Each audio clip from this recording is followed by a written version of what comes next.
الحمد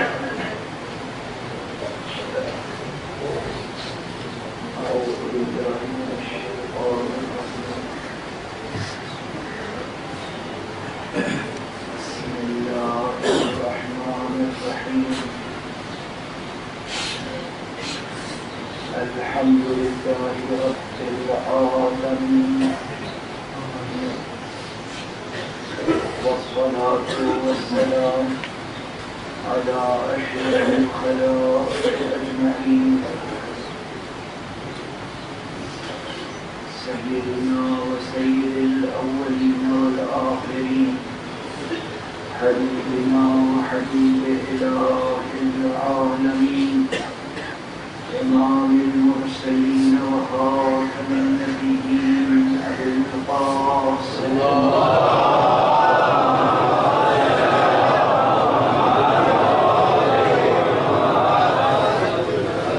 وعلى أهل بيته الطيبين الطاهرين الهداة المهديين المعصومين المظلومين واللعنة الدائمة على أعداء الدين أجمعين.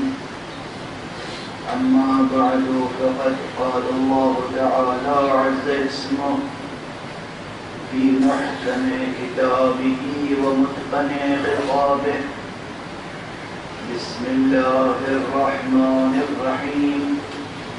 الله لا إله إلا هو الحي القيوم لا تأخذه سنة ولا نوم له ما في السماوات وما في الأرض. صدق الله العلي العظيم.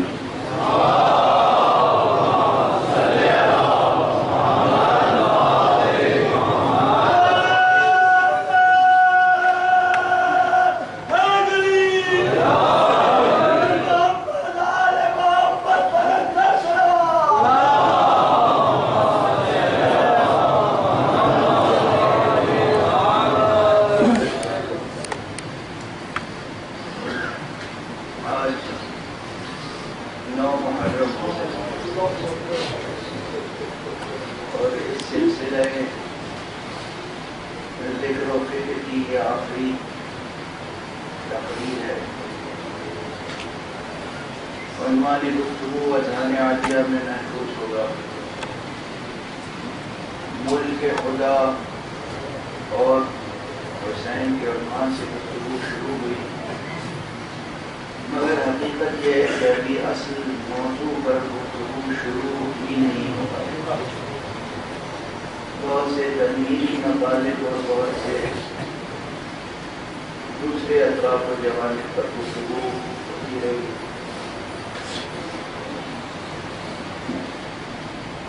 ملک کے خدا کی گفتگو آسان بھی ہے اور مشکل بھی.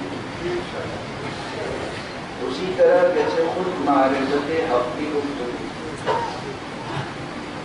آسان بھی ہے مشکل بھی. جن کے ہاتھوں میں کسی مشکل کشا کا دامن ہے ان کے لیے آسان ہے. جن کے ہاتھوں میں کوئی ایسا مشکل کشا دامن نہیں ہے ان کے لیے واقعی مشکل ہے. قرآن حکیم میں سورہ مبارکہ حمد سے ہی ملک خدا کا تذکرہ شروع ہو جاتا ہے.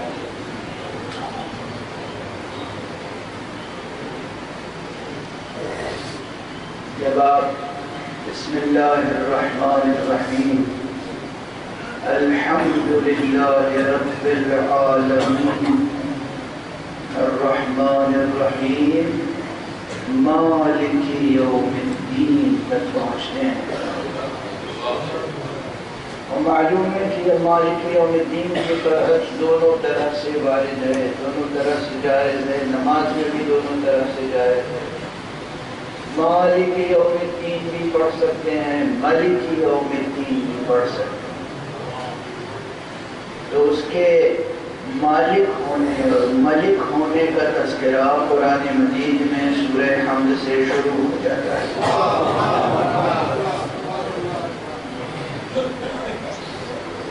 اور سورہ ناس جو آخری سورہ ہے وہاں تک یہ سلسلہ برابر جاری رہتا ہے۔ یہاں بھی رب کا تذکرہ پہلے ہے اور ملک یا مالک کا تذکرہ اس کے بعد ہے۔ وہاں بھی رب کا تذکرہ پہلے ہے اور فوراً اس کے بعد ملک کا تذکرہ۔ قل اعوذ برب الناس ملک الناس۔ تو اگر ملک خدا اور مالکیت خدا اور ملکیت خدا، ملک خدا اور ملک خدا کی بحث کوئی شروع کرے تو سورہ حمد سے لے کر سورہ الناس تک قرآن مجید میں آیتیں ایک کے بعد ایک رہنمائی کے لیے آگے بڑھتی ہیں۔ ان تمام آیتوں کو جمع کیجیے اور پھر میرا یہ جملہ یاد رکھیے کہ سورہ حمد میں جو مالکیت و ملکیت حق کا بیان ہے اور سورہ ناس تک جس کی تفصیل ہے، وہ پوری تفصیلی جب سمٹتی ہے تو ایک اس لام میں سمٹ آتی ہے جو لہو میں لام موجود ہے۔ لہو ما فی السماوات وما فی الارض، جو کچھ آسمانوں اور زمینوں میں ہے وہ سب اسی کا ہے، اسی کے لیے ہے، مالکیت اسی کی ہے، ملکیت اسی کی ہے، ملکیت اسی کی ہے، جو کچھ ہے ملک اس کی ہے، جو کچھ ہے ملک اس کا ہے۔ اب آپ سمجھیں کتنا پھیلا ہوا مضمون ہے، لیکن پھر وہی پھیلے تو سورہ حمد سے لے کر سورہ ناس تک پھیلتا چلا جاتا ہے، سمٹے تو لہو کے لام میں سمٹ آتا ہے۔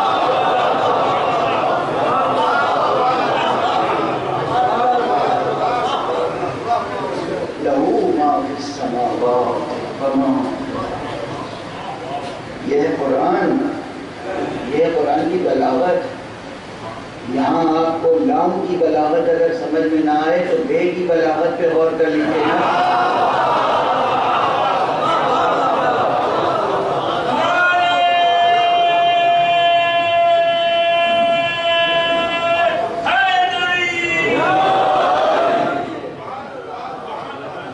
مگر ذہن عالی میں وہ محفوظ نہیں ہے روایت میں۔ اس میں بیان کیا گیا ہے کہ جو کچھ کل قرآن میں ہے وہ سورہ حمد میں ہے، جو کچھ سورہ حمد میں ہے وہ آیہ کریمہ بسم اللہ میں ہے، جو کچھ آیہ کریمہ بسم اللہ میں ہے وہ ایک بائے بسم اللہ۔ اگر قرآن مجید کے پہلے ہی حرف با میں اتنی جامعیت ہے کہ قرآن مجید کے تمام مضامین اس میں سموئے ہوئے ہیں تو آیت الکرسی کے اس حرف میں اتنی جامعیت ضرور ہے کہ ملک خدا سے متعلق جتنی بحثیں ہیں سب اس میں سموئی ہوئی ہیں۔ لو ما فی السماوات وما فی الارض۔ اب پھر وہی کل کی طرح بات کہوں گا، آج آخری گفتگو ہے، موضوع میں نے چھیڑا ہے،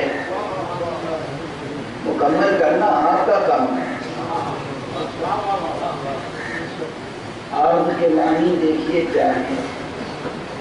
لفظ ارض لہو ما فی السماوات وما فی الارض، سماء کے کیا معنی ہیں؟ یہ جب جمع کی شکل میں ہو سماوات تو اس کے کیا معنی ہوں گے؟ ارض کے کیا معنی ہیں؟ لغت میں کیا معنی ہیں؟ اصطلاح قرآنی میں کیا معنی ہیں؟ سائنس کی زبان میں کیا معنی ہیں؟ فلسفے کی زبان میں کیا معنی ہیں؟ حکمت اسلامی میں کیا معنی ہیں؟ عرفانی استعاروں میں کیا مفاہیم ہیں؟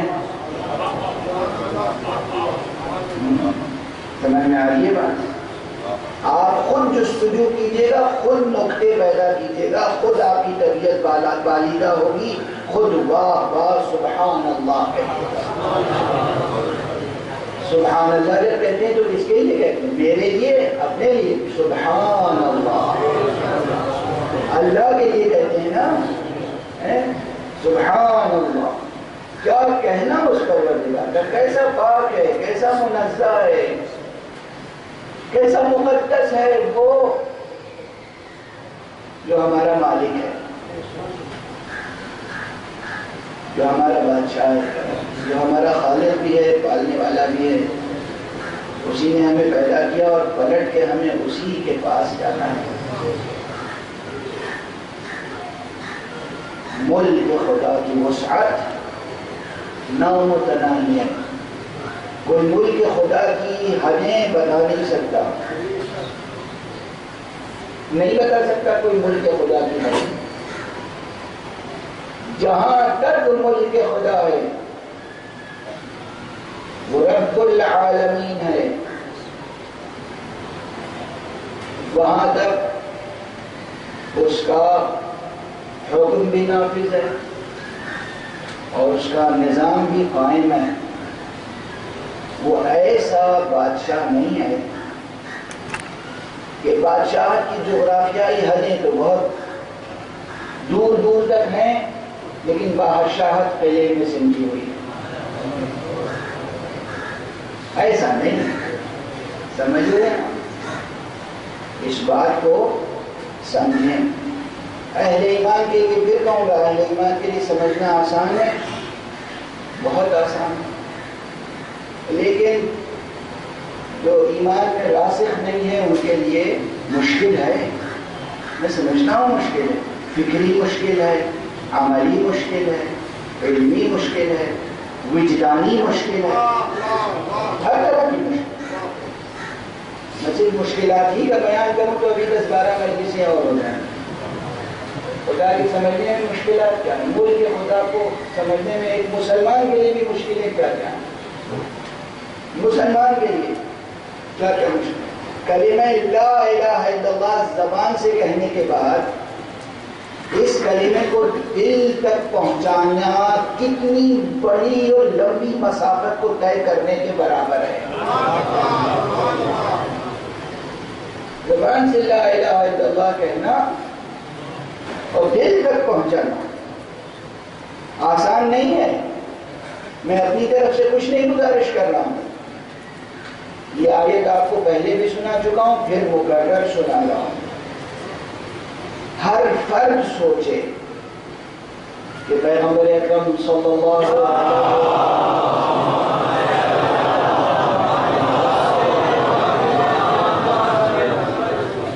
تشریف لائے اور انہوں نے کلمہ مبارکہ لا الہ الا اللہ تعلیم فرمایا، تلقین فرمایا، ودیعت فرمایا، اور جب لوگ لا الہ الا اللہ کہتے ہوئے سامنے آئے اور انہوں نے کہا یا رسول اللہ ہم ایمان لے آئے، تو حضرت حق نے کیا فرمایا؟ قالت الاعراب آمنا، اعراب کہتے ہیں کہ ہم ایمان لے آئے۔ قل لم تؤمنوا، فرما دیجئے کہ تم ایمان نہیں لائے۔ اور بس تاریخ اسلام کی جدلیت ایک یہ بہت بڑی جدلیت ہے۔ جو لوگ مارکسزم اور تاریخی جدلیت اور مادی جدلیت اور میٹیریل ڈائلیکٹسزم وغیرہ پر گفتگو کرتے ہیں اور جبر تاریخ پر گفتگو کرتے ہیں، ان کے لیے یہ ایک نئی قسم کی جدلیت ہے کہ اسلامی تاریخ کی ایک جدلیت دور پیغمبر سے آج تک چلی آ رہی ہے۔ کچھ ہے جو کہتے ہیں کہ ہم ایمان لے آئے، لیکن ان کے مقابلے میں کہنا پڑتا ہے تو ایمان نہیں لائے۔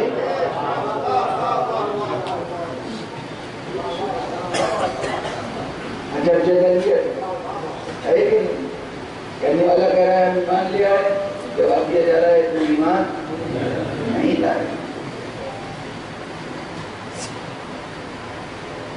بڑی بحث ہے یہاں، علمی بحث بھی ہے، تاریخی بحث بھی ہے. بس میں صرف فہرست بار عنوان گناتا چلا جا رہا. سوچئے گا قالت الأعراب آمنا قل لم تؤمنوا ولكن قولوا أسلمنا ولما يدخل الإيمان في قلوبكم. تم ایمان نہیں لائے ہو بلکہ تم یہ کہو کہ ہم اسلام لے آئے ہیں اور ابھی ایمان تمہارے دلوں میں داخل نہیں ہوا. یہ وہی بتا سکتا ہے نا جو دلوں کی خبر رکھتا ہو.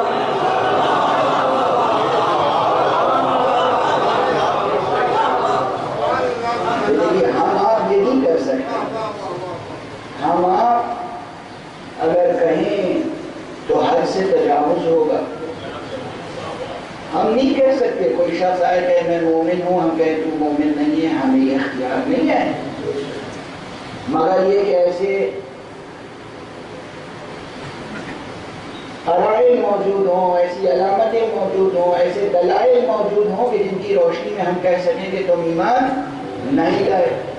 مثلا کوئی شخص اپنے ایمان کا اعلان کر رہا ہو اور ہر دوسرے صاحب ایمان کے ایمان کا انکار کر رہا ہو.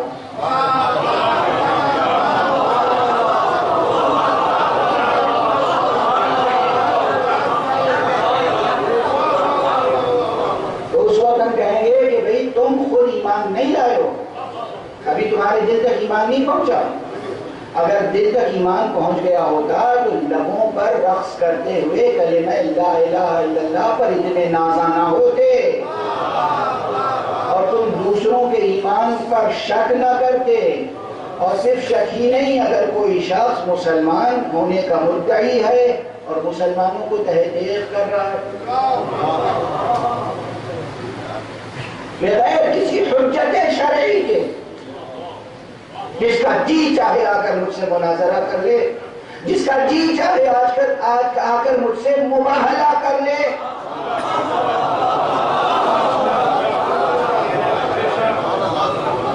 آج جو لوگ لا الہ الا اللہ اور اللہ اکبر کہہ کر دوسرے مسلمانوں کا گلا کاٹ رہے ہیں کسی حجت شرعی کی بنا پر، کوئی دلیل شریعت کسی بھی فقہ کی روشنی میں، کسی بھی فقہ کی روشنی میں، مگر یہ کہ یہود نے کوئی نئی فقہ بنا کے دے دی ہے.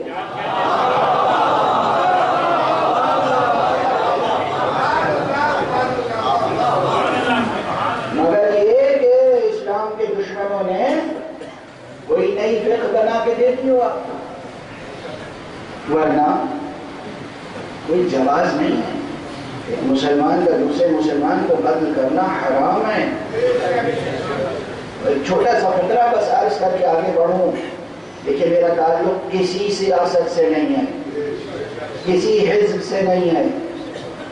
میں کوشش کرتا ہوں کہ اگر کوئی سیاست ہو تو بس سیاست الہیہ ہو، اگر کوئی سیاست ہو تو سیاست اسلام ہو، سیاست محمدیہ ہو. کوئی سیاست ہو تو سیاست قرآن ہو، کوئی سیاست ہو تو سیاست علویہ ہو، کوئی سیاست ہو تو سیاست حسنیہ ہو، کوئی سیاست ہو تو سیاست حسینیہ ہو، کوئی سیاست ہو تو سیاست ثقلین ہو. میری کوشش یہ ہے کہ میں اگر کچھ بن سکوں تو ملک خدا کا ایک ادنا شہری بن جاؤں. ایک فقرہ سن لیجیے. ایک شخص نے کسی دوسرے شخص کو قتل کر دیا بغیر کسی حجت شرعی، بغیر کسی جواز کے، بغیر کسی سبب کے، بغیر کسی علت کے قتل کر دیا. یا کوئی بہت ہی معمولی سا سبب تھا جو موجب قتل نہیں تھا. اور حضرت کے سامنے پیش کیا گیا تو حضرت نے جملہ کیا کہا؟ وائے ہو تجھ پر خدا تجھے اپنی رحمت سے دور کرے، تو نے اللہ کی بنائی ہوئی عمارت کو منہدم کیا. اللہ یہ کس نے بنایا ہے؟ جیسے کل یا پرسوں کی تقریر میں کہہ رہا تھا کہ رحم مادر میں صورتیں کون بناتا ہے؟ وہ صورت گر کون ہے جو رہنے مادر میں لڑکی اور لڑکا بناتا ہے؟ تو یہ آپ کی صورتیں کس نے بنائی؟ انسان کی صورتیں کس نے بنائی؟ پیغمبر نے یہ ارشاد فرمایا کہ تو نے اللہ کی بنائی ہوئی عمارت کو منہدم کیا ہے۔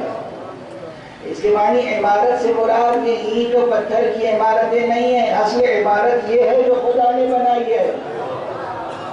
اب اگر کوئی شخص کلمہ لا الہ الا اللہ کہہ کر عام انسانوں کا قتل عام کر رہا ہو تو ہمیں حق پہنچتا ہے کہ ہم کہیں تو خود مسلمان نہیں ہے۔ ہمیں کافر کہنے والے تو خود مسلمان نہیں ہے۔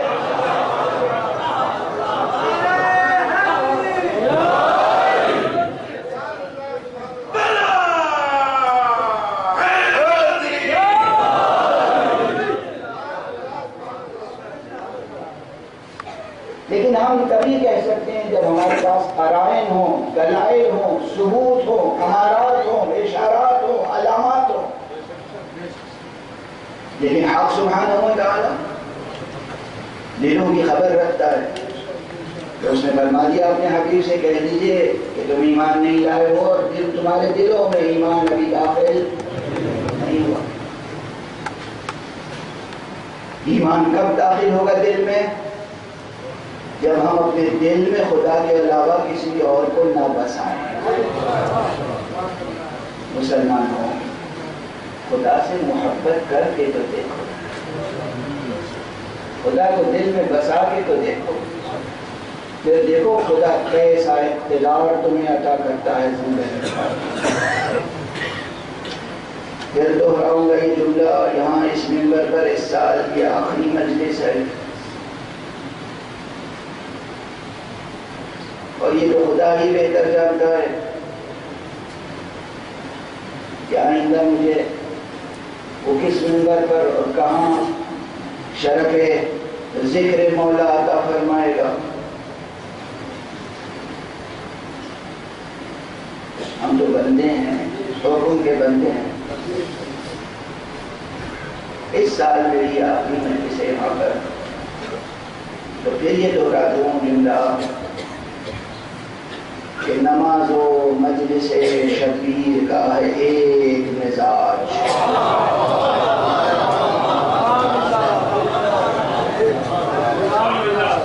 نماز و مجلس شبیر کا ہے ایک مزاج۔ جس طرح معصوم نے کہا ہر نماز کے بعد تمہارے نفس میں بلندی پیدا ہونی چاہیے، اسی طرح ہر مجلس کے بعد ہمارے نفس میں بلندی پیدا ہونی چاہیے۔ معرفت میں بلندی، کردار میں بلندی، سیرت میں بلندی، نیت میں اخلاص۔ توجہ فرمائیں، جب نیت میں اخلاص پیدا ہو اور دل میں خدا کے علاوہ کوئی نہ ہو تو ملک خدا کی حدیں روشن ہونے لگتی ہیں اور دقیق سے دقیق مسئلے سمجھ میں آنے لگتے ہیں۔ لیکن بہت بہتر گفتگو ہے، واقعی میرے لیے بہت مشکل ہے کہ محدود وقت میں کیا کیا عرض کروں، کتنے سوالات پیدا ہو سکتے ہیں۔ ایک طرف یہ مسئلہ ہے کہ کائنات میں جو کچھ ہے ہر شے مل کے خدا ہے اور ہر شے پر مل کے خدا قائم ہے۔ اقتدار الہی قائم ہے، نافذ ہے۔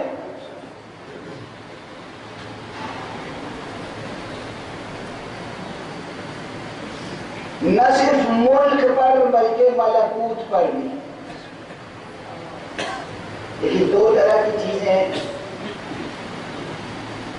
تو سائنس بھی تسلیم کرتی ہے کہ ایک میٹر ہے اور ایک انرجی، ایک ڈوئلٹی تو یہی ہے، ایک فینومیت یہ ہے، دوسری ہے میٹر اور اینٹی میٹر کا ایک تصور آیا ہے۔ یہ سب باتیں تفصیل سے تو میں نہیں عرض کر سکتا، جو سائنس کے طلباء ذوق کرتے ہیں، اہل نظر اہل مطالعہ وہ جانتے ہیں۔ ہم ایک ظاہر کے قائل ہیں، ایک باطن کے، ایک جسم کے قائل ہیں، ایک روح کے۔ ہم ایک عالم مرئی ہمارے سامنے ہے جو ان آنکھوں سے نظر آ سکتا ہے، ایک عالم نامرئی ہے جو ان آنکھوں سے نظر نہیں آ سکتا، صرف عقل کی آنکھوں سے نظر آ سکتا ہے. خود سائنس یہ تسلیم کرتی ہے کہ بعض چیزیں اس آنکھ سے نظر نہیں آ سکتی، اور اس محدود کائنات میں بعض چیزوں کا کمال یہ ہے کہ وہ اس آنکھ سے نظر آئے، اور بعض چیزوں کا کمال یہ ہے کہ وہ اس آنکھ سے نظر نہ آئے. جس شے کا کمال یہ ہے کہ وہ اس آنکھ سے نظر آئے، وہ نظر نہ آئے تو نقص ہے.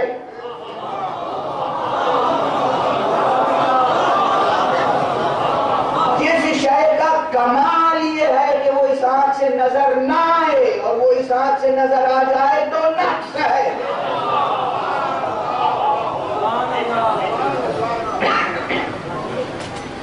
نقص اور کمال اس کائنات میں یہ بھی ریلیٹیو ٹرمز ہیں، یہ بھی ریلیٹیو ٹرمینالوجی ہیں. بہرحال جیسے میٹر اور اینٹی میٹر ہے، جیسے میٹر اور انرجی ہے، اسی طرح عوالم کی بہت سی سطحیں ہیں اور بہت سے اقسام اور مراتب اور درجات ہیں عالم کے، عوالم کے، وجود کے، ہستی کے. مگر مثلا اہل عرفان کیا آپ دیکھیں وہ کہتے ہیں کہ لاہوت ہے، جبروت ہے، ملکوت ہے، ناسوت ہے، کون جامع ہے. یہ اصطلاحیں موجود ہیں. یہ تمام کی تمام اصطلاحیں بعین ہی قرآن مجید میں مشکل سے ملے گی، مگر دو اصطلاحیں جو ہیں قرآن میں، ایک ہے ملک اور ایک ہے ملکوت. یہ دونوں اصطلاحیں قرآنی ہیں. توجہ رکھیے گا، یہ علمی بحث ہے، فلسفیانہ بحث ہے، لیکن آپ تو عادی ہو گئے ہیں میرے اس ستم کے. دو کلمات قرآن مجید میں، ملک اور ملکوت. خدا کی قسم ہماری جانیں نثار ہو جائیں حسن و فصاحت و بلاغت کلام باری تعالی پر کہ اس نے دونوں جگہوں، دونوں مقامات کا بیان کس انداز سے کیا ہے. ملک کا بیان بار بار ہوا، ملکوت کا بیان بھی بار بار ہوا. ملک و ملکوت یہ سب ملک کے خدا میں شامل ہے. سورہ تبارک کا مطلع پڑھیے، بسم اللہ الرحمن الرحیم. تبارک الذی بیدہ کیا ہے؟ بیدہ الملک وهو على كل شيء قدير الذي خلق الموت والحياة ليبلوكم أيكم أحسن عملا. ایک ایک کلمے پر اور سیاق عبارت پر اگر گفتگو کیجیے تو دیکھیے اس زمان و مکان میں، اس عالم ہستی میں، اس عالم مرئی میں، اس عالم مدرک و محسوس میں حیات کے مقابلے میں موت ہے. اس لیے جہاں ملک کا تذکرہ ہوا وہاں موت و حیات کا تذکرہ ہوا. تبارک الذی بیدہ الملک وهو على كل شيء قدیر الذی خلق الموت والحیات. ملک کا بیان ہے، ملک کے حوالے سے بیان ہے تو موت و حیات کا تذکرہ آ گیا. توجہ ہے. دار آخرت کیا ہے؟ وَإِنَّ الدَّارَ الْآخِرَةَ لَهِيَ الْحَيَوَانِ. دار آخرت میں موت نام کی کوئی شے نہیں ہے، حیات ہی حیات ہے. یہ دوئی، یہ سنویت، یہ ڈولیٹی یہاں ہے، مگر دار آخرت میں حیات ہی حیات ہے. وَإِنَّ الدَّارَ الْآخِرَةَ لَهِيَ الْحَيَوَانِ. قرآن مجید کی آیت یہ بھی ہے، جہاں ملک کا ذکر ہوا وہاں موت اور حیات کا ذکر آ گیا. جہاں آخرت کا بیان ہے صرف وہاں صرف حیات کا اعلان ہے. توجہ ہے. اچھا، سورہ ملک میں کہا گیا تبارک الذی، تبارک الذی، تبارک الذی. خود بھی ذرا اس کی لذت تو محسوس کیجیے. کلام محبوب کی شیرینی تو محسوس کیجیے. تبارک الذی وَهُوَ عَلَى كُلِّ شَيْءٍ قَدِيرٌ، یہاں بھی ید کا لفظ ہے اور ملک کا. ید کا لفظ ہے بِيَدِهِ کیا الملک، اس کے ہاتھ میں ملک ہے. سورہ یاسین یہ سورہ ملک کا مطلع ہے، اور اب پڑھیے سورہ یاسین کا مقطع. سورہ یاسین کا مقطع کیا ہے؟ انما امرہ اذا اراد شیئا ان یقول له کن فیکون. فسبحان الذی بیدہ کیا ہے؟ ملکوت کل شیء. یہاں بیدہ ملکوت ہے، وہاں بیدہ ملک.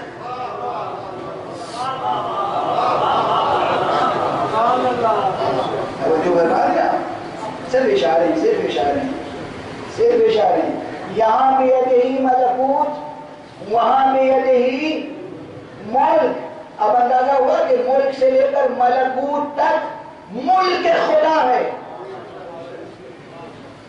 ملکوت سے لے کر ملک تک، ملک سے لے کر ملکوت تک ملک خدا ہے. مگر ایک بات کی طرف غور فرمائیے، جہاں بیدہ ملکوت کل شیء کہنا تھا، وہاں پہلے سبحانیت کا ایک اعلان ہوا. فسبحان الذی بیدہ ملکوت کل شیء. اور جہاں ملک کا تذکرہ تھا، وہاں تبارک الذی کہا گیا. خدا کی قسم، یہ ہے اعجاز قرآن، یہ ہے اعجاز قرآن. جہاں ملکوت کا ذکر ہے وہاں سبحانیت کا ذکر ہے، جہاں ملک کا تذکرہ ہے وہاں تبارک کا کلمہ استعمال ہوا. دونوں میں فرق کیوں ہے؟ ید دونوں جگہ شامل ہے. فسبحان الذی بیدہ ملکوت کل شیء، اور وہاں تبارک الذی بیدہ الملک. ید ہے ملک، یہاں بھی ید ہے وہاں بھی ید ہے. توجہ رکھیے گا. مگر ید سے پہلے وہاں تبارکہ کہا، یہاں سبحانہ کہا. فرق کیوں آ گیا؟ کیوں آ گیا؟ یوں ہی بے سبب. قرآن مجید میں جو کلمہ جہاں رکھا جاتا ہے، جہاں رکھا گیا ہے، اس کلمے سے نہ جانے کتنے دلائل، کتنے براہین، کتنے مطالب، کتنے دقائق، کتنے رقائق، کتنے حقائق سامنے آتے ہیں. انبیاء کے لیے حقائق ہیں، اولیاء کے لیے رقائق ہیں، عقلاء کے لیے رقائق ہیں، عوام الناس کے لیے ظاہری حقائق اور دقائق ہیں. یہ تمام ایک ایک کلمے میں کیا کیا سمویا ہوا ہے. یہاں کہا گیا سبحان فسبحان الذی بیدہ ملکوت کل شیء. وہاں کہا گیا تبارک الذی بیدہ الملک وہو علی کل شیء قدیر.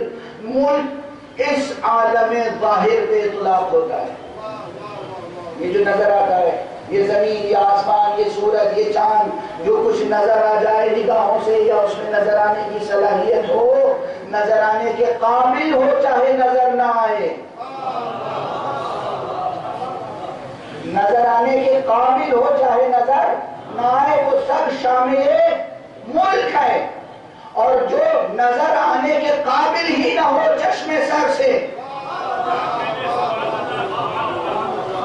جسے صرف چشم عقل دیکھ سکتی ہو، چشم باطن دیکھ سکتی ہو، وہ سب دائرہ ملکوت میں ہے.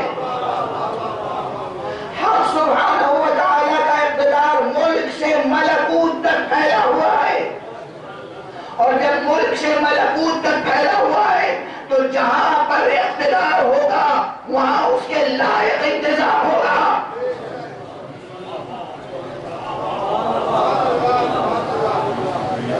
لائق انتظام ہوگا نا. اور جب انتظام ہوگا، انتظام کے لوازمات ہوں گے، تو فوراً عام انسان یہ سوچنے لگتا ہے. ہم جب اس کائنات میں ہوتے ہیں نا، اس زمان و مکان میں چونکہ ہیں، تو ہم زیادہ تر خدا کو اپنے جیسا ہی تصور کر پاتے ہیں. زیادہ تر یہ ذہن انسانی کی ایک مجبوری ہے. اور اسی لیے مرحوم علامہ جمیل مظہری نے یہ مطلب فرمایا تھا جو مجھے بہت پسند ہے اور کبھی کبھی توحیدی مباحث میں ذکر کر دیا کرتا ہوں. فرمایا کہ صفات بخشے، مکان بخشے، جگہ جگہ ایک حرم بنایا. صفات بخشے، مکان بخشے، جگہ جگہ ایک حرم بنایا. ہماری صورت گری نے آخر خدا کو بھی ایک صنم بنایا. ہماری صورت گری نے آخر خدا کو بھی ایک صنم بنایا. تو چونکہ ہماری صورت گری کا بھی داخل ہے بہت سے مباحث میں، اس لیے کہ پروردگار خود اپنے اوصاف اور اپنے خصوصیات اور اپنے کمالات اور اپنے قواعد اور معاملات اور مسائل کو بیان کرتا ہے تو وہ جو کلمہ استعمال فرماتا ہے اس کی اہمیت ہوتی ہے. توجہ فرمائیں، جب ملک کا بیان ہوا تو تبارکہ کا کلمہ آیا، جب ملکوت کا بیان آیا تو سبحانہ کا. چونکہ ملکوت وہ عالم ہے جو مادی نہیں ہے. جب مادی نہیں ہے تو وہاں وہی ذات کار فرما ہو سکتی ہے جو خود بھی مادی نہ ہو. جو مادی نہ ہو، جو جسم رکھتا ہو، وہ ان اشیاء پر حکمرانی نہیں کر سکتا جو جسم نہیں رکھتی.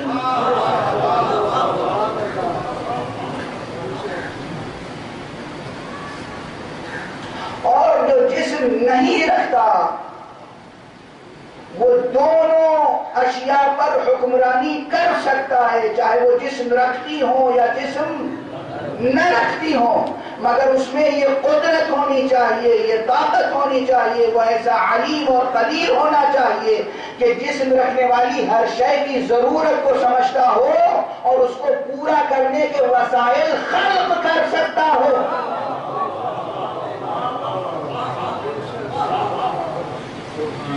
تو وہ خود جسم نہیں رکھتا مگر وہ ایسے وسیلے خلق کر سکتا ہے کہ جو جسم رکھنے والی چیزوں کی ضرورتوں کو پورا کر سکیں اور انہیں کنٹرول کر سکیں.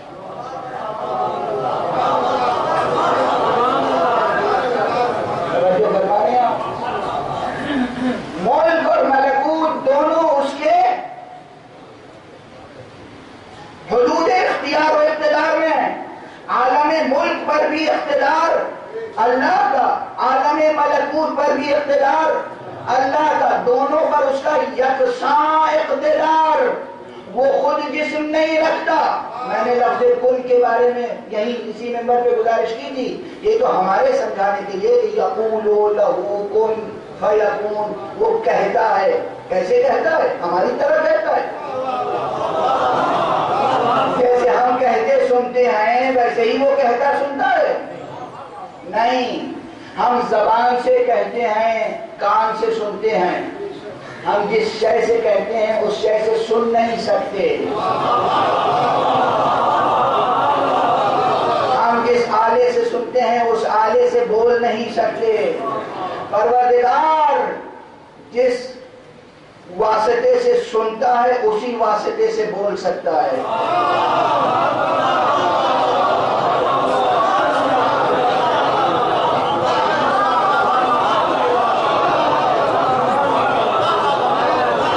آپ کی فراستوں کو، آپ کی ذہانتوں کو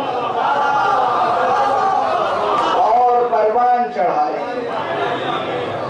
بیان حق ہے، بیان توحید ہے، خشک موضوع ہے، خشک ترین موضوع ہے. سنے تو سننے والے کہ دیکھیں مکتب حسینی میں بیٹھنے والے کیسے کیسے موضوعات کی کیسی کیسی لذت لیتے ہیں.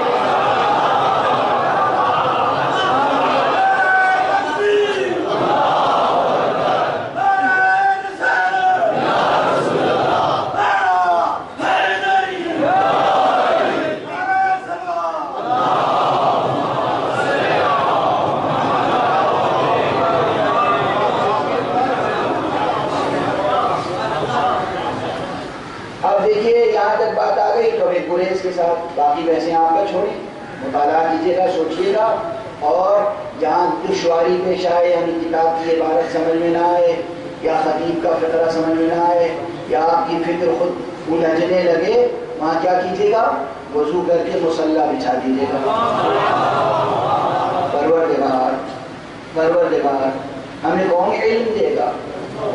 علم تو تیری صفت ہے۔ علم کہیں کتاب میں ہوتا ہے؟ کتاب میں نہیں ہوتا علم، اسی لیے کوئی لاکھ اٹھا کے کتاب لے کے چلا جائے مگر اسے علم نہیں نصیب ہوگا۔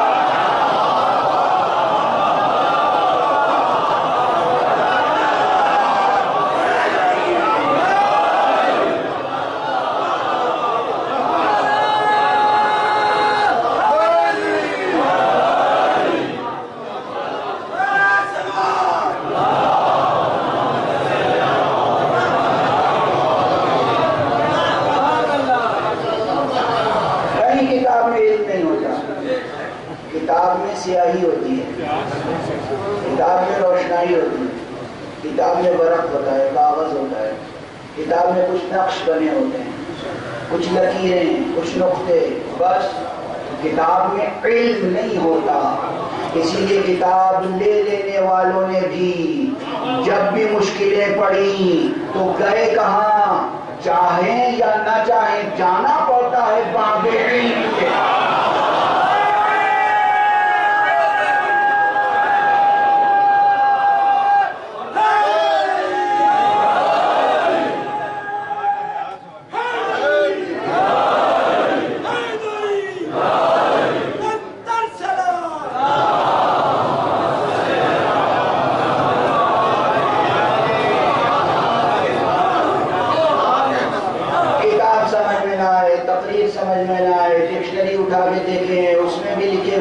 سمجھ میں نہ آئیں تو پھر کیا کریں؟ مصلی بچھائیے، گرہ میں باندھ لیجیے۔ یہ بات ملا صدرہ بہت بڑے فلسفی ہیں، انہوں نے اسفار میں ایک سے زائد مقام پر اپنا تجربہ لکھا ہے۔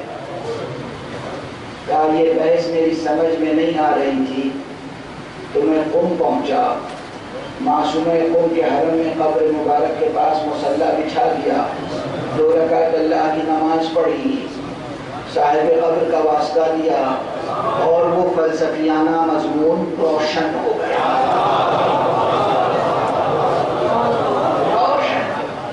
روشن ہو گیا اللہ صدر روشن۔ اور یہ نہ جانے کتنے علماء کا، کتنے طالب علموں کا تجربہ ہے۔ تو جب کوئی علمی مسئلہ سمجھ میں نہ آئے تو کس سے پوچھیں؟ خود علم جس کی صفت ہے۔ علم صفت کس کی ہے؟ اللہ کی۔ وہ عالم ہے، وہ علیم ہے، وہ شاہد ہے، وہ شہید ہے، وہ لطیف ہے، وہ خبیر ہے، وہ سمیع ہے، وہ بصیر ہے۔ یہ عالم ہونا، علیم ہونا، شہید ہونا، بصیر ہونا، سمیع ہونا، یہ سب اس کے علم کے استعارے ہیں۔ علم اس کی صفت ذات ہے، تو جس کی صفت اسی سے التماس، اسی سے درخواست۔ پروردگار ہمیں علم کون دے گا؟ اور خود قرآن مجید میں اس نے وعدہ کیا ہے۔ کیا کہا ہے وعدہ؟ سورہ بقرہ کے آخر میں، بالکل آخر میں، قرآن مجید کی جو طویل ترین آیت ہے، اس آیت میں ایک چھوٹا سا فقرہ، اتقوا اللہ ویعلمکم اللہ، تم اللہ کا خوف کرو، اللہ کا لحاظ کرو، اللہ کے لیے تقوی اختیار کرو، اللہ تمہیں تعلیم دے گا۔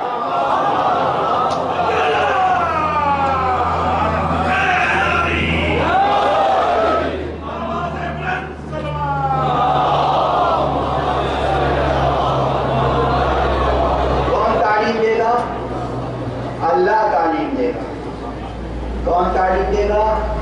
اللہ۔ اتقوا اللہ، اللہ کا لحاظ کرو، ویعلمکم اللہ، اللہ تمہیں تعلیم فرمائے گا، علم دے گا، اللہ کا وعدہ ہے۔ توجہ فرمائیے، تو کتاب میں علم نہیں ہوتا، اللہ سے علم ملے گا۔ قلم میں بھی علم نہیں ہوتا، قلم کو اللہ نے واسطہ قرار دیا۔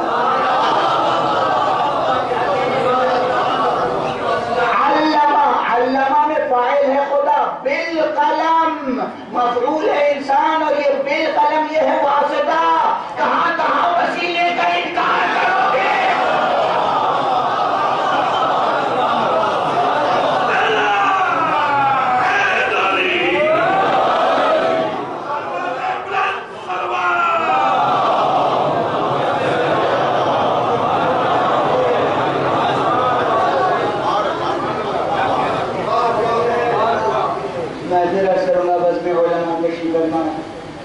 کریں برادر عزیز حجت الاسلام والمسلمین مولانا افتخار علی صاحب تشریف فرما ہے اور علماء تشریف فرما ہے. میں تمام اپنے ساتھیوں کا نام ممبر سے اگر لینا شروع کروں تو مجلس میں ایک الگ باب قائم ہو جائے گا.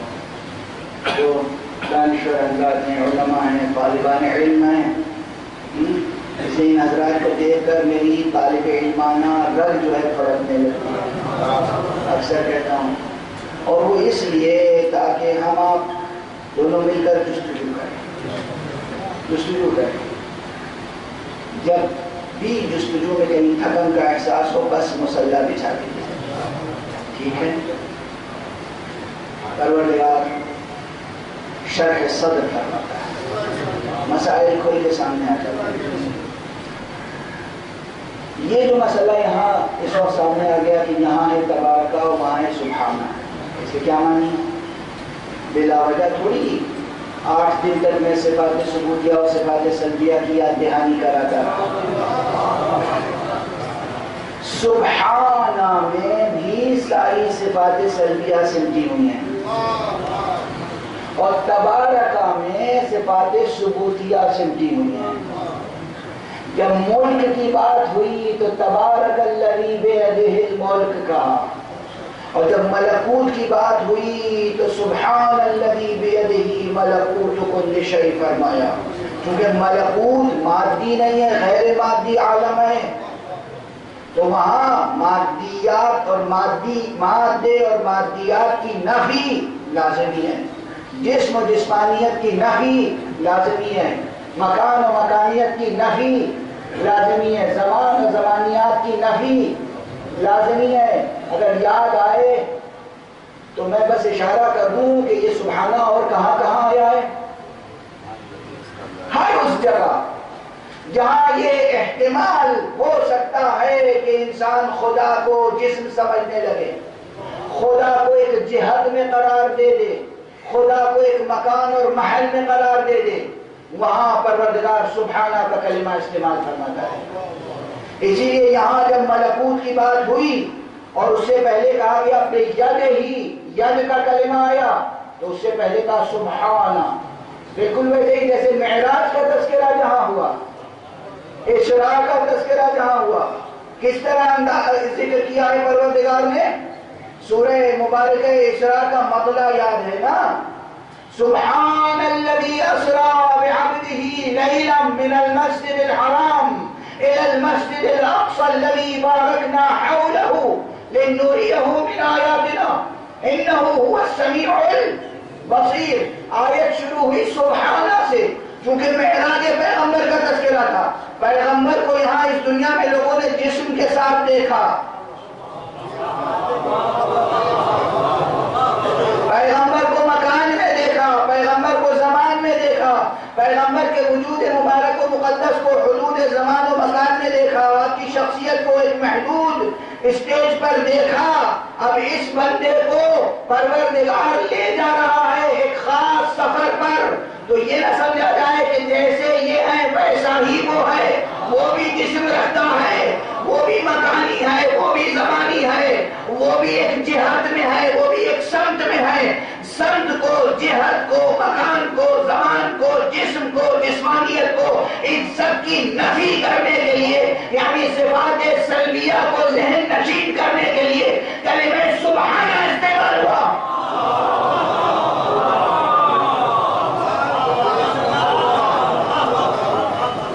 وہاں سبحانہ استعمال ہوا، یہاں بھی ملکوت کا بیان ہوا تو سبحانہ استعمال ہوا، اور ملک کا بیان ہوا تو تبارکہ استعمال ہوا. اس سے زیادہ گفتگو نہیں کر سکوں گا، وقت تیزی سے گزر رہا ہے، گفتگو دقیق ہے، پیچیدہ ہے، تہدار ہے، اس لیے بس گفتگو کو تیزی سے آگے بڑھاؤں گا. ملک خدا کے حدود میں مرئی چیزیں جو کچھ بھی ہے سب شامل، جو نامرئی چیزیں ہیں وہ سب شامل. اس کا اقتدار بالکل برابر سے دونوں عوالم پر قائم ہے، اور اس کو اپنے اقتدار کے بیان کے لیے لفظ ید کا استعمال کرتا ہے.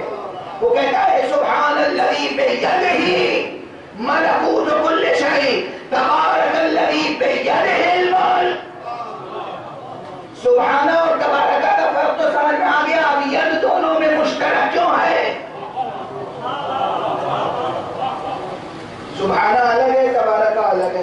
سبحانہ کا اپنا عالم، تبارک کا اپنا عالم، ادھر ملک کا اپنا عالم، ملکوت کا اپنا عالم، لیکن یہ ید دونوں میں جو کا تو کیسے شریک ہے؟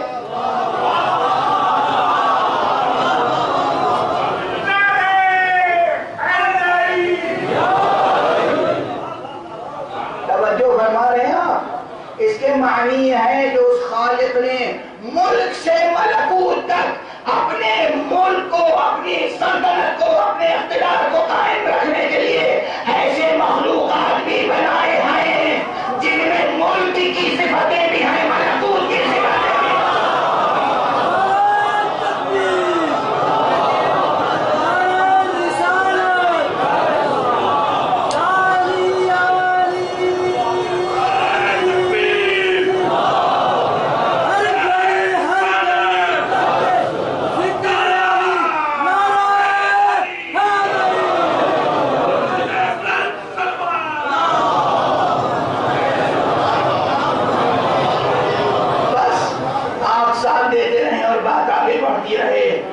تاکہ یہ عنوان کسی حد تک شروع تو ہو جائے۔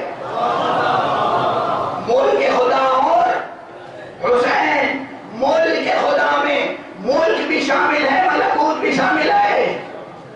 تو ملک اور ملکوت دونوں پر اقتدار الہی نافذ کرنے کے لیے ایسے موجودات مقدسہ ہونے چاہیے جن میں ملکی صفات بھی ہوں، ملکوتی صفات بھی ہوں۔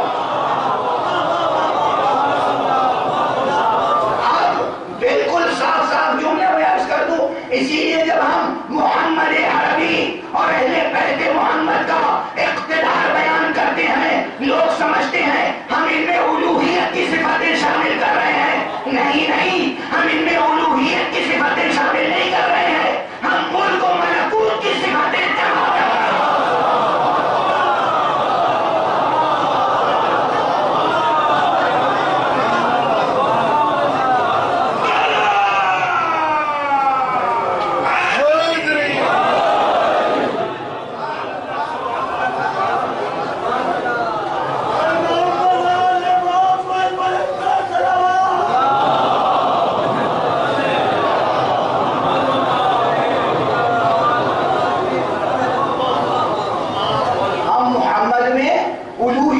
نہیں دیکھتے، مگر یہ ضرور دیکھتے ہیں کہ اللہ نے ان میں ملکی صفت بھی رکھی ہے، ملکوتی صفت بھی رکھی ہے۔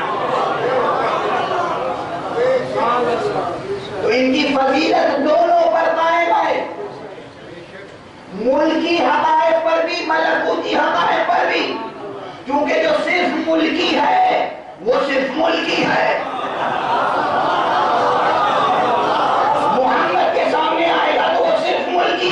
محمد ملکی بھی ہے، ملکوتی بھی ہے۔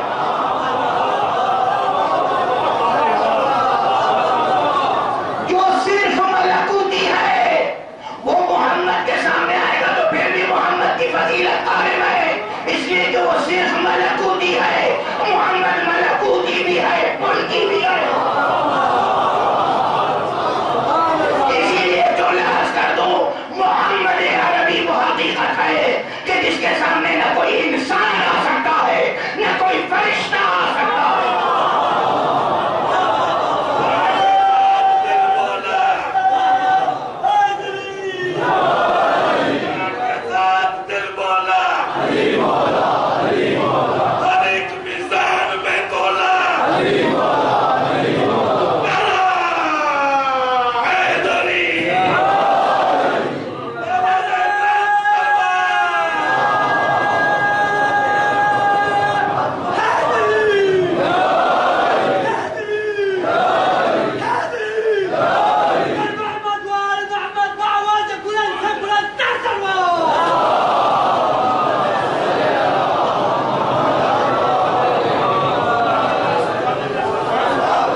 بھی ملکوت پر بھی۔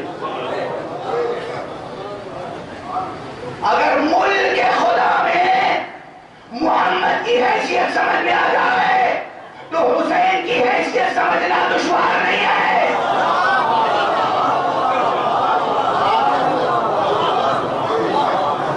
ملک خدا میں محمد کی کیا حیثیت ہے؟ واسطہ فیض الہی ہے محمد۔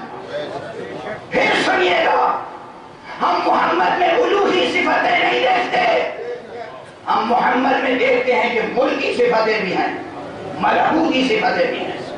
یہ وہ واسطہ فیض حق ہے جس کے واسطے سے اس حق سبحانہ و تعالیٰ کا حکم ملکوت پر بھی نافذ ہوتا ہے، ملک پر بھی نافذ ہوتا ہے۔ اس کا اقتدار بواسطہ محمد، بوسیلہ محمد ملک پر بھی قائم ہے، ملکوت پر بھی قائم ہے۔ اگر یہ بات سمجھ میں آ جائے تو پھر جہاں جہاں پیغمبر کہیں کہ میرا نفس ہے، یہ مجھ سے ہے، میں اس سے ہوں، حسین میرا مجھ سے ہے، میں حسین سے ہوں، یہی حدیث ملک خدا میں حسین کے اقتدار کو بھی بیان کرتی ہے۔ صلوات پڑھتے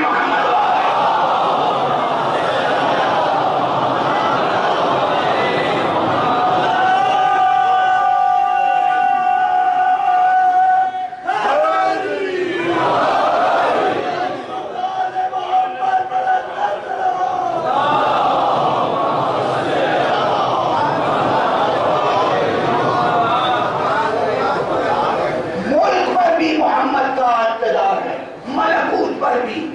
انسان بھی محمد کے غلام ہیں، فرشتے بھی غلام۔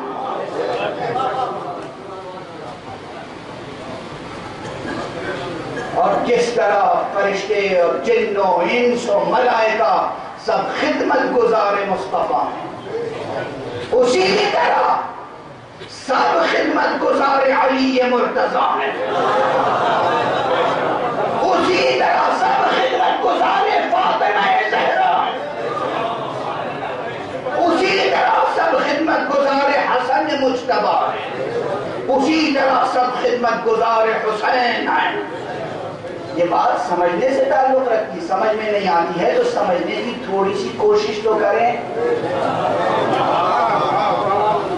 بغیر برہان، بغیر دلیل، بغیر استدلال رد نہ کیجیے۔ بغیر دلیل کے کسی علمی حقیقت کا رد کر دینا بھی شرک ہے۔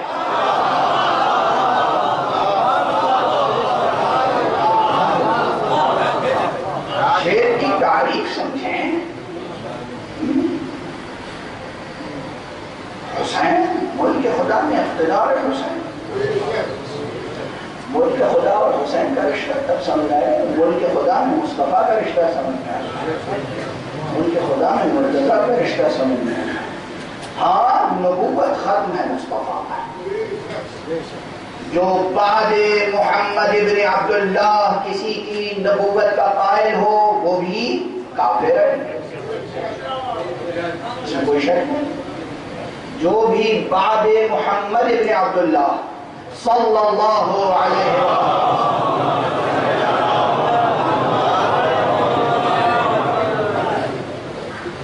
کسی کی نبوت کا قائل ہو کافر ہے۔ علی نبی نہیں ہے، حسن اور حسین نبی نہیں ہے۔ علی کو نبی کہہ کر آپ علی کی فضیلت تھوڑی بیان کر سکتے ہیں۔ علی علی ہیں، نبی نبی ہیں، محمد نبی، نبوت ان کے ختم، رسالت ان پر امام، وہ امام المرسلین، وہ خاتم النبیین۔ لیکن اس کے ساتھ انہیں ایک عہدہ اور حاصل ہے، امامت اور نبوت کا عہدہ، اور امامت اور ولایت کا عہدہ۔ پیغمبر کے زمانے میں کون ہے امام کائنات کا؟ نبی رسول ہے، امام کوئی اور نہیں۔ نبی رسول ہے، نبی اور رسول محمد ہے، ولی کوئی اور ہے؟ ممکن ہے یہ بات؟ رسول نبی، ولی، امام سب ایک ساتھ ہیں۔ کون؟ محمد ابن عبداللہ صلی اللہ علیہ وسلم۔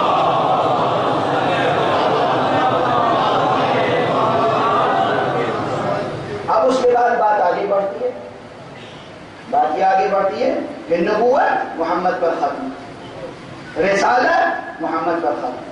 کیا امامت کے ختم ہونے کا بھی اعلان کیا ہے؟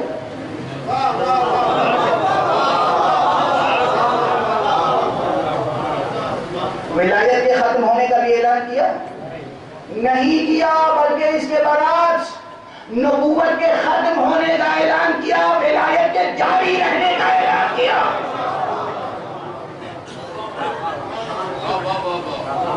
وہ ولایت جو ذات مصطفیٰ میں تھی وہی ولایت جاری ہوئی ذات مرتضیٰ میں۔ من کنت مولا فہذا علی مولا کے یہی معنی ہے، اور کوئی معنی نہیں ہے۔ جو ولایت، جو اقتدار، وہ حاکمیت جو حضرت حق سبحانہ و تعالی نے ملک و ملکوت پر مصطفیٰ کو عطا کی تھی، وہ حاکمیت جو حق سبحانہ و تعالی نے اللہ نے ملک و ملکوت پر محمد کو عطا کی تھی، وہ حاکمیت، وہ ولایت، وہ مولائیت، اس کے جاری رہنے کا اعلان ہو رہا ہے۔ من کنت مولا فہذا علی مولا، جس پر میں اللہ کی طرف سے حاکم ہوں، اب اس کے بعد میرے بعد علی حاکم ہے، نبوت ختم ہو رہی ہے، ملک خدا نیست و نابود تھوڑی ہو رہا ہے۔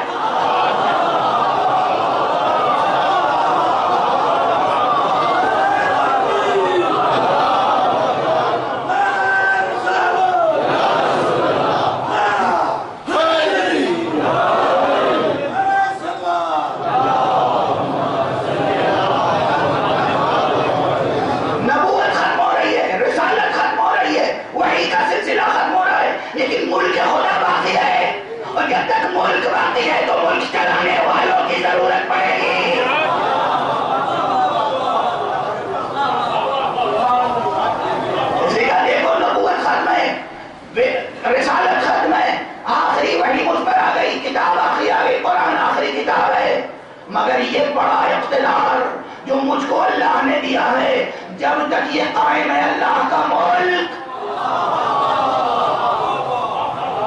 اس وقت تک یہ سلسلہ جاری رہے گا۔ من کنت مولا فہذا علی مولا، میرا اقتدار جہاں جہاں ہے، علی کا اقتدار وہاں وہاں ہے۔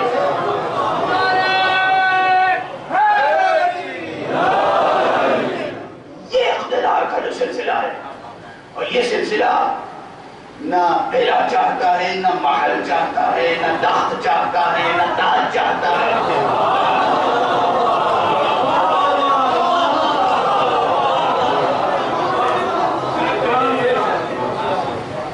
جیسی انوکھی ذات باری ہے ویسے ہی انوکھا اس کا نظام حکومت ہے۔ کچھ لوگ ایسے ہوتے ہیں کہ سر پہ جب تک تاج ہے بادشاہ ہے، تاج اتر جائے تو بادشاہ ختم، جب تک تخت زیر قدم ہے تو بادشاہ ہے، قدم کے نیچے سے تخت سرک جائے تو بادشاہ ختم ہے۔ یہ وہ ہستیاں ہیں کہ تخت اور تاج کی محتاج نہیں ہے۔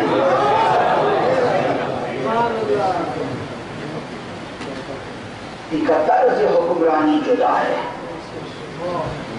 ان کا طرز حکمرانی جدا ہے۔ یہ بات میں نے کہا شروع کر رہا ہوں، آج گفتگو ختم تھوڑی ہے۔ یہ آپ کا کام ہے کہ اس پر مسلسل مطالعہ کرتے رہیں اور عمل کی نیت سے۔ عمل کیا؟ عمل کیا؟ پروردگار اپنے ملک کا ہمارے سامنے تعارف کرا دے اور ہمیں اس ملک کا اچھا شہری بنا دے،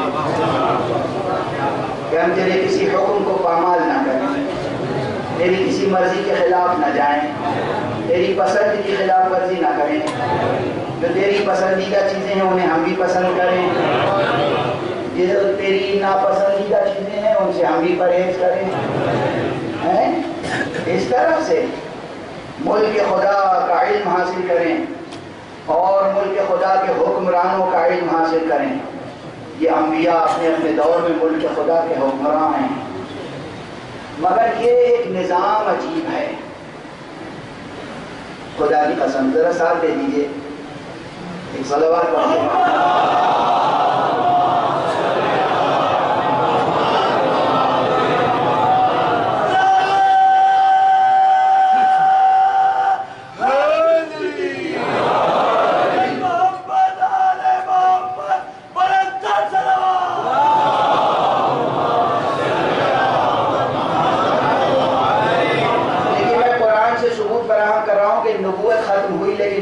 ختم ہونے کا کوئی اعلان قرآن میں نہیں. کیا وہی مشہور آیت ہے؟ ختم نبوت پہ جو آیتیں موجود ہیں، ختم نبوت پہ آیت موجود ہے، سورہ احزاب میں موجود ہے، پیغمبر کا اعلان ہے، مگر امامت کے جاری رہنے کا بیان قرآن میں موجود ہے، ایک شرط کے ساتھ کہ اللہ کا قرآن مجید میں جو لوگ کہتے ہیں کہ امامت قرآن میں نہیں ہے، نظریہ امامت قرآن میں نہیں ہے، ہمارے استاد گرامی قدر علامہ آیت اللہ شیخ محسن عراقی مدعو العالی پروردگار ان کے مراتب کو بلند فرمائے، ان کے دست و بازو کو قوی فرمائے اور امت کو ان کے علم و عرفان سے استفادے کی توفیق عطا فرمائے. انہوں نے مستقل ایک کتاب لکھی ہے کہ قرآن مجید میں نظریہ امامت کی، جس میں تحقیق فرمائی ہے. بہرحال بہت سے علماء نے اور بھی اس موضوع پر لکھا ہے. بہت سے افراد یہ باور کیے بیٹھے ہوئے ہیں کہ قرآن مجید میں امامت کا انسٹیٹیوشن موجود نہیں ہے، لیکن ایک آیت بھی کسی چیز کے بارے میں ہو تو کافی ہوتی ہے بات. یہاں تو ایک سے زیادہ آیتیں موجود ہیں اور سب سے واضح بیان اسی ایک آیت میں سامنے آ جاتا ہے جو جناب ابراہیم کے تعلق سے ہے. سورہ بقرہ ہی میں ہے، سورہ بقرہ کی غالباً آیت نمبر 124 ہے غالباً. وَإِذِ ابْتَلَىٰ إِبْرَاهِيمَ رَبُّهُ بِكَلِمَاتٍ فَأَتَمَّهُنَّ. اللہ سبحانہ و تعالیٰ نے ابراہیم کی آزمائش کی، امتحان لیا، مبتلا کیا انہیں، اور ابراہیم علیہ السلام نے امتحان میں کامیابی حاصل کی تو حق نے کیا فرمایا؟ انی جاعلک للناس اماما. اے ابراہیم میں تمہیں تمام انسانوں کے لیے امام بنا رہا ہوں. ہم آپ کوئی ادارہ، کوئی عہدہ، کوئی منصب، کوئی جاب، کوئی ڈیزگنیشن کریٹ کریں، کوئی منصب بنا دے تو بن جاتا ہے. اللہ جب بنا رہا ہے تو آپ کیسے کہہ سکتے ہیں یہ کوئی انسٹیٹیوشن نہیں ہے؟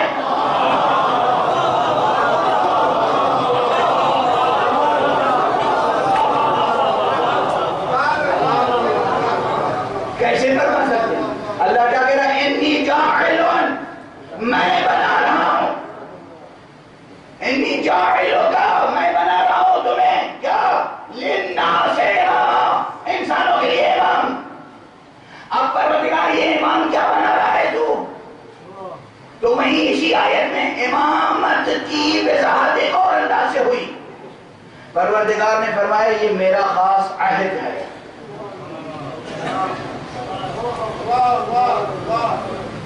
عہد الہی ہے، امامت عہد الہی ہے، عہد الہی ہے. ہم بھی کچھ اور نہیں کہتے. آیت ہے نا قرآن کی. اور پھر یہ ایسا عہد ہے، ایسا عہدہ ہے کہ جب نبوت کی بات تھی تو جناب ابراہیم کی ایک دعا اور ہے کہ پروردگار مبعوث فرمانا ایک پیغمبر ہے. لیکن یہاں جب امامت کی بات ہوئی تو ایک کی بات نہیں کی انہوں نے. کیا فرمایا؟ جب اللہ نے کہا انی جاعلک للناس اماما، میں تمہیں لوگوں کے لیے، انسانوں کے لیے امام بنا رہا ہوں. کہا ومن ذریتی، اور میری آل سے، میری ذریت سے، میری نسل سے. تو اللہ نے فرمایا لا ینال عہد الظالمین، ظالموں تک میرا عہدہ نہیں پہنچے گا. یعنی جو معصوم ہوں گے انہیں امام بناؤں گا.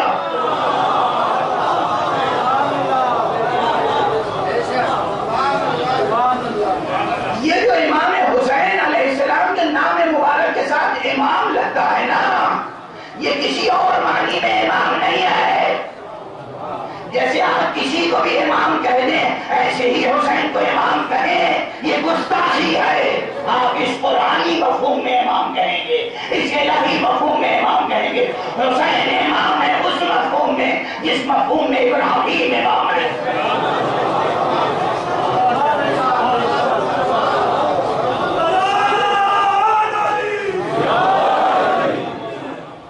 اگر جس مفہوم میں ابراہیم امام ہے اس مفہوم میں حسین امام ہے تو ملک خدا میں حسین کی حیثیت روشن ہو جائے. ملک خدا میں حسین کی حیثیت کیا ہے؟ بس گفتگو سمیت ہوں، مگر آپ کے ہوم ورک کے لیے ایک آیت کی طرف اور اشارہ کرتا ہوا آگے بڑھتا ہوں. کچھ لوگ اہل بیت پیغمبر سے اسی بات پر حسد کرتے ہیں. کیا کرتے ہیں؟ حسد کرتے ہیں. یہ وہ الزام نہیں ہے جو آپس میں عورتیں ایک دوسرے کو دیتی ہیں، تمہیں مجھ سے بڑی جلن ہے، تمہیں مجھ سے بڑا حسد ہو گیا ہے. نہیں، یہ لفظ حسد میں نہیں استعمال کر رہا ہوں، قرآن نے استعمال کیا.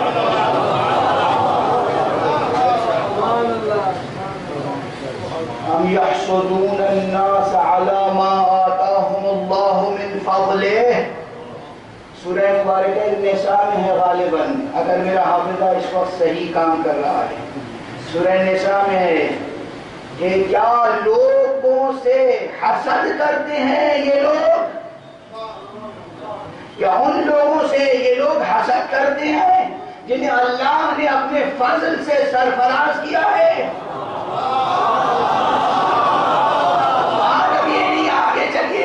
فَقَدْ آتَيْنَا آلَ إِبْرَاهِيمَ الْكِتَابَ وَالْحِكْمَةَ. ہم نے آل ابراہیم کو کتاب عطا کی اور حکمت عطا کی. بات یعنی ختم نہیں ہوئی. وَآتَيْنَاهُمْ مُلْكًا عَظِيمًا. اور ہم نے ملک عظیم عطا کیا ہے. اگر یہ ملک سمجھ میں آ جائے تو ملک خدا میں حسین سمجھ میں آ جائے.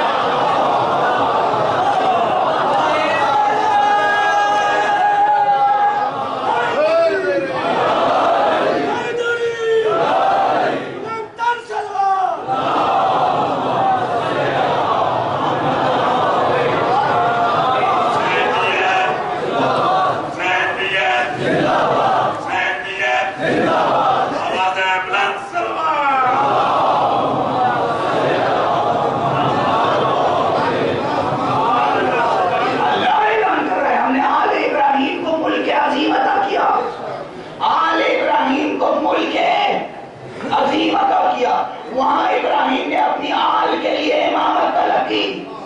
وہاں معصوم جو آل میں معصوم ہوں گے، خطا کار نہیں ہوں گے، ظالم نہیں ہوں گے، ان کو امامت دینے کا، عہدہ الہی دینے کا وعدہ کیا گیا. صاف صاف ایکسپلیسٹلی یہ بیان ہے. اس سے زیادہ واضح کیا بیان ہوگا؟ اور یہاں ملک عظیم عطا کرنے کا اعلان سورہ دہر پڑھ لیجئے. وہاں ملک کبیر عطا کرنے کا اعلان.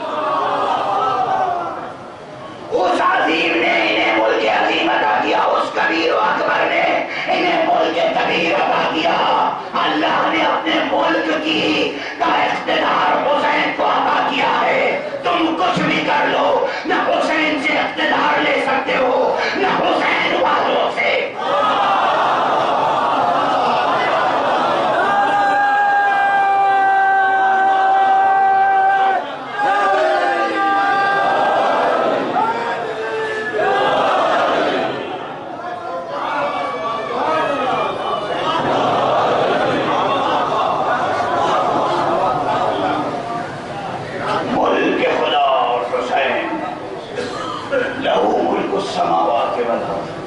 اسی کے لیے ملک ہے، اسی کے لیے ملکوت ہے، لیکن اس نے اپنے ملک کو ملکوت پر اپنی حکومت نافذ کی ہے. اپنے بنائے ہوئے اپنے مخلوق بندوں سے جو واسطہ فیض الہی ہیں یہ واسطہ فیض الہی سمجھ میں آتا ہے، وہ شرک سمجھ میں آنے لگتا ہے، یہ شرک ہو گیا، کفر ہو گیا، بدعت ہو گئی، قیامت ہو گئی، قتل کرو انہیں۔ محمد تک وحی بھیجنے کے لیے اللہ نے جبرائیل کو واسطہ بنایا، یہ شرک نہیں ہے۔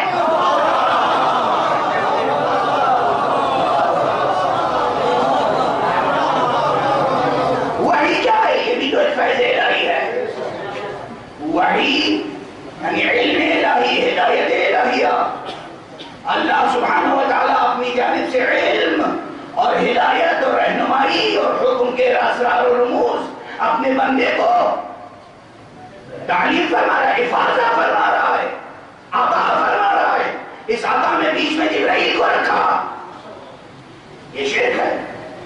نہیں، جبرائیل کو تسلیم کر لیتے ہیں آپ، خود محمد کو تسلیم نہیں کرتے ہیں۔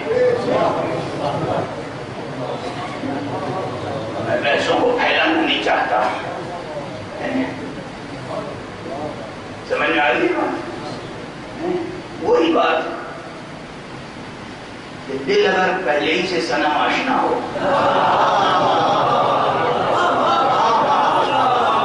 تو کیا کیا جا سکتا ہے؟ کیا جا سکتا ہے؟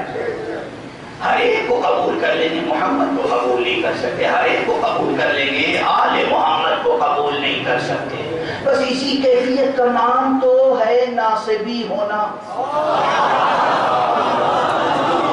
ہم آپ کو کچھ نہیں کہتے، آپ خود اپنے نفس کا محاسبہ کر لیجئے گا۔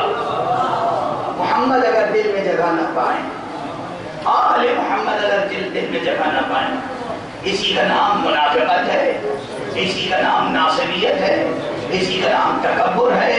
یہی وہ چیز ہے جو انسان کو کفر تک پہنچاتی ہے۔ بس گفتگو تمام کی میں ختم، اب طاقت ہی نہیں ہے، پڑھ کیا پڑھوں۔ حسین ملک خدا کا وہ حکمران ہے، وہ بادشاہ ہے، اس کی بادشاہت کا بعض اہل باطن اور اہل صفا نے اعتراف کیا ہے، یہ کہہ کر شاہ است حسین، بادشاہ است حسین۔ یہ شاعری نہیں ہے، یہ ملک خدا میں حسین کے اقتدار کا اعتراف ہے۔ بس گفتگو ختم ہو گئی۔ آج 9 محرم ہے، اس اداخانے میں آج آخری مجلس ہے، طاقت میری ختم ہو چکی ہے، مگر آج کم سے کم مجھے 2 شہادتوں کا بیان کرنا ہے۔ ایک، وہ سب سے بڑی قربانی حسین کی جو بظاہر بہت چھوٹی نظر آتی ہے،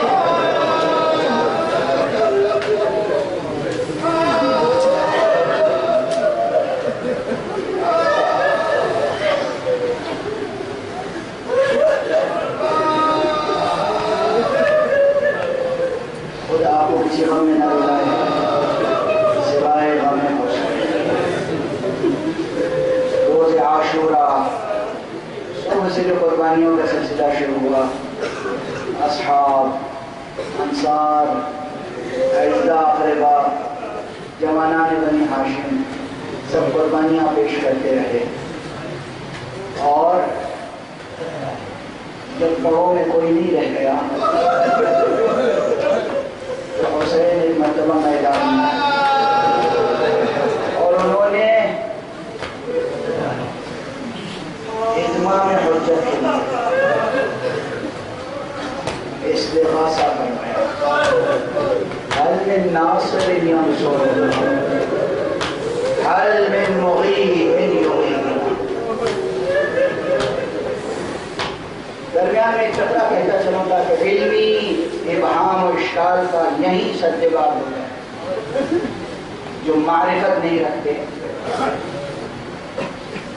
جو نادان ہیں، وہ کہیں گے دیکھیے ابھی تک یہ فضائل ہو رہے تھے اور یہ حسین کو ملک خدا کا بادشاہ کہہ رہے تھے۔ ملک خدا کا بادشاہ اتنا بیچارہ ہو گیا، بےکس ہو گیا، اقتدار اس کا نہیں کہ وہ مدد مانگ رہا ہے۔ قرآن پڑھیے، قرآن نے آپ سے قرض مانگا ہے، اللہ نے قرض مانگا ہے۔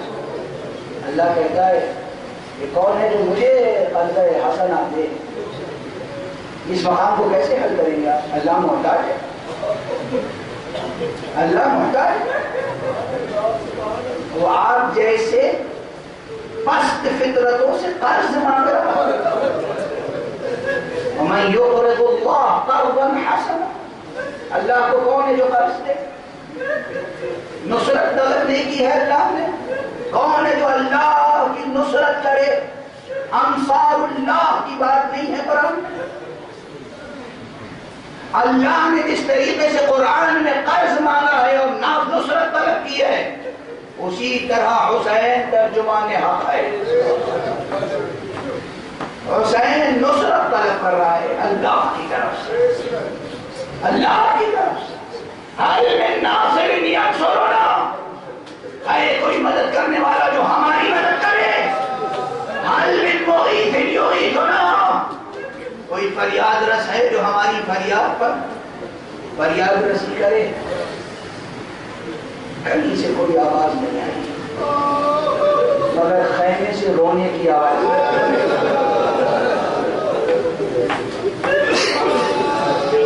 حضرت تشریف لائے، در خیمہ پر آئے، بہن زینب میں زندہ ہوں، ابھی رونے کا کیا سبب ہے؟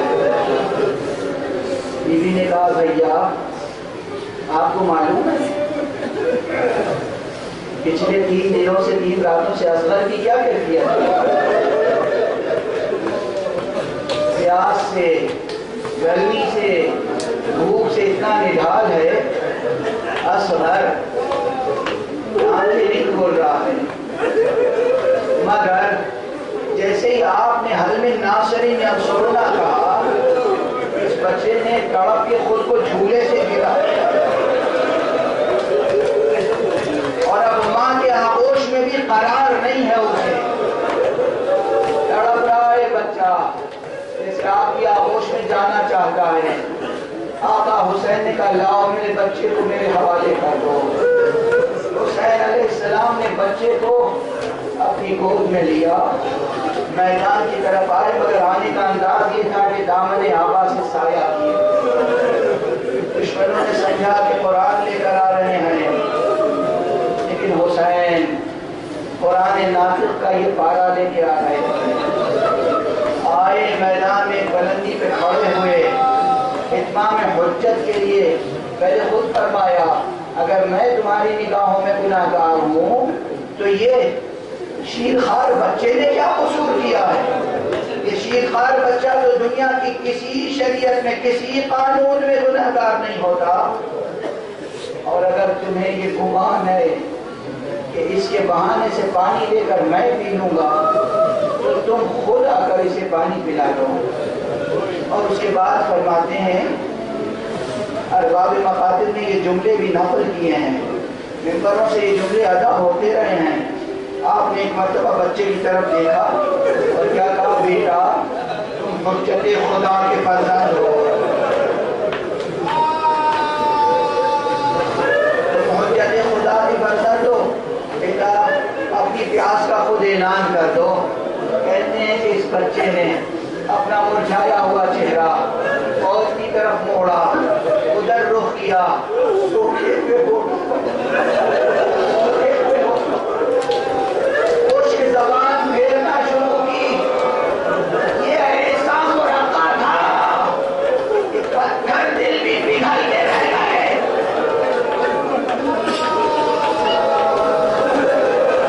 کہتے اشقیاء تڑپ گئے، منہ پھیر کر گریہ کرنا شروع کیا، آپس میں ایک دوسرے سے کہتے تھے اس بچے کو پانی پلا دینا چاہیے۔ مگر عمر سعد لعین نے ایک مرتبہ حرملہ بن طاہر اسدی کی طرف دیکھا اور تاریخ دا کلام الحسین، حسین کے کلام کو منقطع کر دو۔ اور ملا نے ادھر فوج تڑپ رہی تھی، ادھر ایک تیرے سے شعبہ سے اس صغیر کا گلے کو نشانہ بنایا۔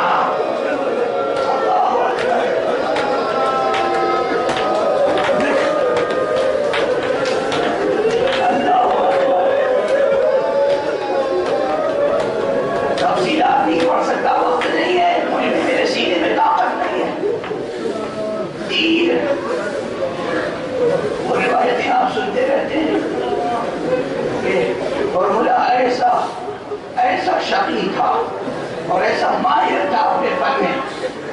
کا نشانہ خطا نہیں ہوتا تھا، مگر کہتے ہیں روز عاشورہ اس نے ایک تیر چلایا جو خطا کر گیا،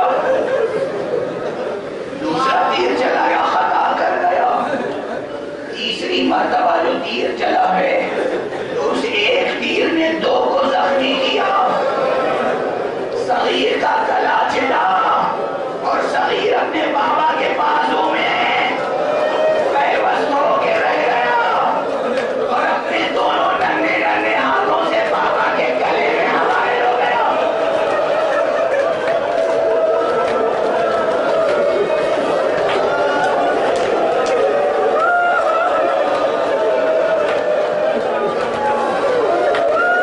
حسین نے چند قطرے لہو کے جو اس کے گلے سے کر کے اپنے ہاتھوں میں لیا اور اپنے چہرے پہ بنا یہ کہتے ہوئے کہا میں اسی صورت سے محمد کے سامنے جاؤں۔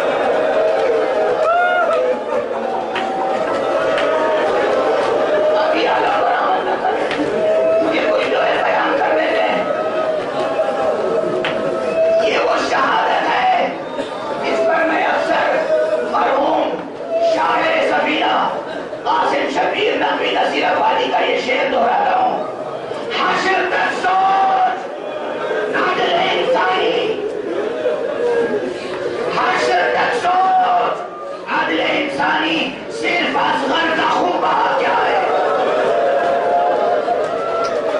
اکبر کا خوبہ نہیں، قاسم کا خوبہ نہیں، کون محمد کا خوبہ نہیں، عباس کا خوبہ نہیں، خود حسین کا خوبہ نہیں، صرف اصغر کا خوبہ کیا ہے؟ حشر تک سوچ عدل انسانی، صرف اصغر کا خوبہ کیا ہے؟ اس پر فریضہ ہے کہ آج حسین کی شہادت بھی بیان کروں مگر نہیں کر سکوں گا، بس دو فقرے اور عرض کروں، دو فقرے اور عرض کر دوں۔ حضرت سید الشہداء نے بچے کا لہو اپنے رخ پر ہل لیا، بچے کو لیا اور بڑے وقار کے ساتھ سعی فرمانے لگے، بڑے وقار کے ساتھ سعی فرمانے لگے۔ ہاتھوں پر شہید بچہ ہے، ہاتھوں پر بے شیر کا لاشا ہے۔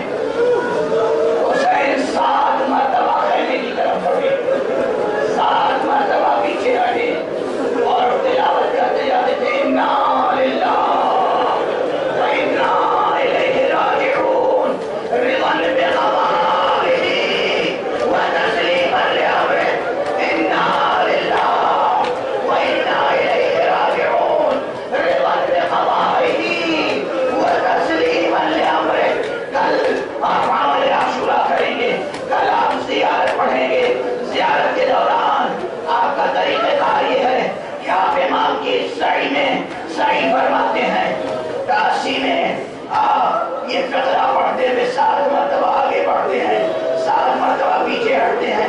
عام طور پر تمام خطباء یہ کہتے ہیں کہ یہ اتنی بڑی مصیبت تھی کہ سرکار صبر، سرکار شجاعت، سرکار سید الشہداء کو بھی تردد تھا۔ میں کہتا ہوں تردد نہیں تھا بلکہ فرما رہے تھے چشم پلک دے۔ اتنا بڑا بار غم ہے، اتنی بڑی مصیبت ہے، مگر کہیں حسین کے ہاتھوں میں لرزہ نہیں آئے، حسین کے قدموں میں لغزش نہیں آئے۔ حسین 7 مرتبہ آگے بڑھے، 7 مرتبہ پیچھے ہٹے، پھر اندر خیمہ پہ پہنچے اور انتہائی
اس جسم کے